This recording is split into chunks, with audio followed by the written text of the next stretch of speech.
Hey guys, naglalakad-lakad tayo ngayon. We're just walking outside. Ayan. Gusto ko sanang pumunta dun sa dun sa dati namin pinuntahan ng Tiyo na parang may ilog-ilog. Kaso nga guys, hindi ko masyadong alam kung saan kami dumaan noon. Parang naligaw na ako. Parang naligaw na ako guys. Kasi ang haba na ng nilakad ko, hindi ko pa nararating. Aya, papalik na ako.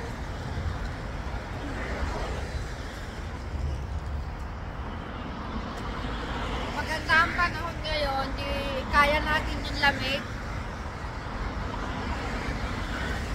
Kaya natin kontrolin yung lamig ngayon.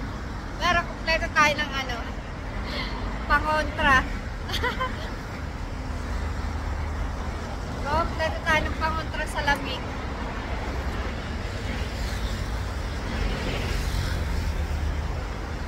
Doble-doble pa rin ang jacket.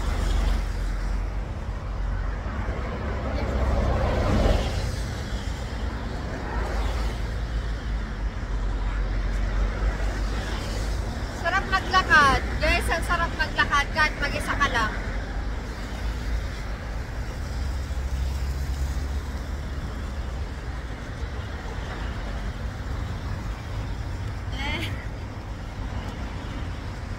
Maghahanap tayo ng makakainan natin guys ngayon. Kape lang. Kape lang guys.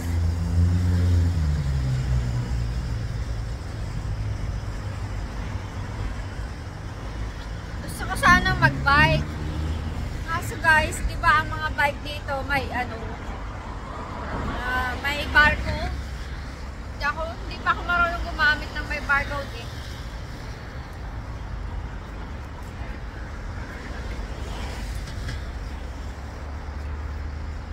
Ito guys ayun nyo.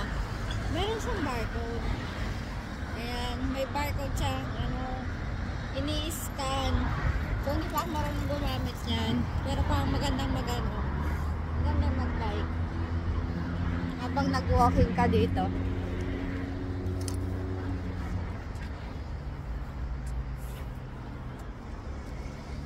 Ako lang naglalakad.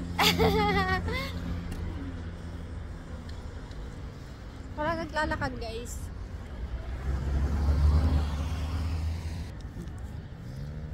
Okay lang yan. Diba? Palipas sa oras. Pero may nakaano ako para hindi lamigin yung tenga ko.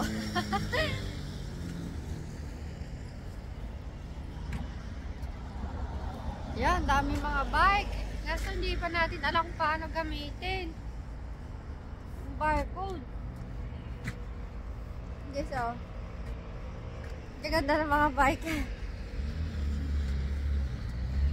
Hindi ko pa alam paano gamitin yan.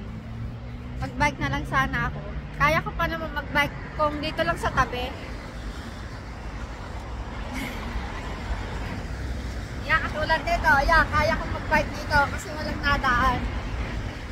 Pero pagka dyan sa highway, hindi kaya. Babang ka.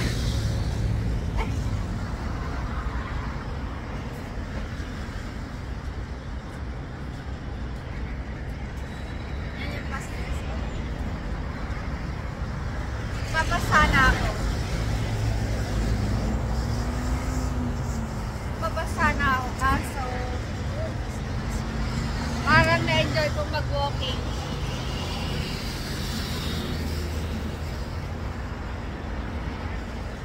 Parang laki ng mga mukha ko dito.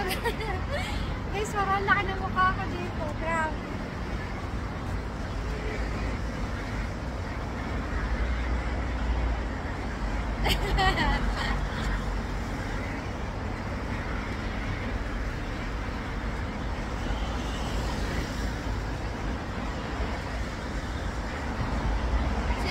Sino kaya yung mga kababayan natin na nandito sa Seoul?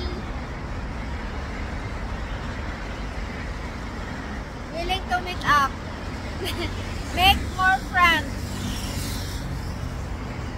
Make more friends. Mga kababayan.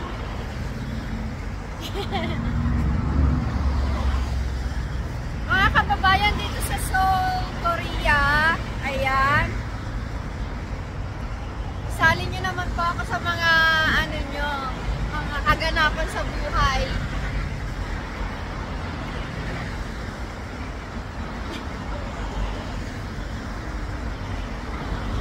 Gusto yata sumali. Sali na.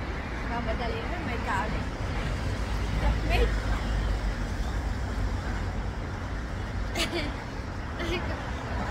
Guys, ibabak natin ang camera, no? Ayan. Para naman hindi naman mukhang mukha ko lang nakalagay. Ayan guys, oh, practice reading tayo muna. Practice reading. Ayan, sa mga nag-aaral ng ano, sa mga kapwa ko, sa mga kasub-study ko, oh. Ayan. Practice reading. Ganyan yung signboard niya. Kung Samyong Chongbe Kibansi Chop. Ay, good, mal. Masakit ang ulo ko, guys. Kaya na Yan, guys. Napakatahimik talaga dito. Siguro yun Catholic. Catholic Church. Ba't naka-cross?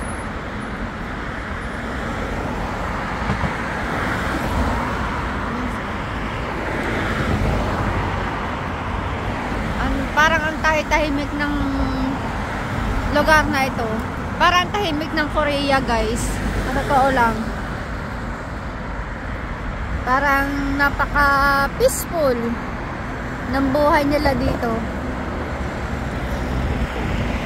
Parang na-miss ko rin, guys, yung buhay sa Pinas. Magulo, pero masaya. Alam niyo yun. Wala nga lang ay trabaho, walang kwarta. Dito kasi sa Korea, maraming trabaho dito. Saka, yun nga, basta kaya mo magtrabaho, makakatrabaho ka. Sa Pinas kasi may age limit. Yun ang mahirap, guys, may age limit. Kaya yung iba, lalo na sa mga company, ayun, may edad na tinatanggap lang. So, dito sa Korea, parang wala namang ganon. Napansin ko parang namang walang ganon. Basta, kaya mo magtrabaho, nakakasalita ka ng language nila kasi pinapriority nila yung kanilang language. So, ayun. Kaya, maraming nag-a-apply na pumunta dito. Nag-aaral ng language kasi iba kasi yung kitaan dito, iba yung sahod dito kaysa sa ibang lugar. Parang tayo ko sinabi, guys.